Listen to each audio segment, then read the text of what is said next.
Hi friends, ఎలా ఉన్నారు? బాగున్నారా అందరూ? మీ సండే స్పెషల్ ఏంటండి? నాదైతే వచ్చేసి తలకాయ కర్రీ ఫ్రెండ్స్. తలకాయ కర్రీ ఎంతమందికి ఇష్టం, అలాగే ఎంతమంది ఇష్టపడరు? ఇష్టం లేని వాళ్ళు కూడా కామెంట్ చేయండి, అలాగే ఇష్టమైన వాళ్ళు కూడా కామెంట్ చేయండి. ఇది ఒక 1-2 విజిల్స్ పెట్టి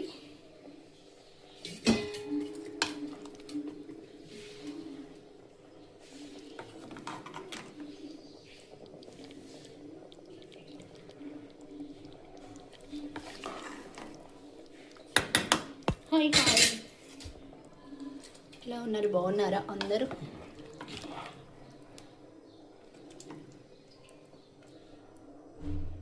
తలకాయ కర్రీ ఎంతమందికి ఇష్టం కామెంట్ చేయండి. అలాగే మీ సండే స్పెషల్ ఏంటి కామెంట్ ప్లీజ్.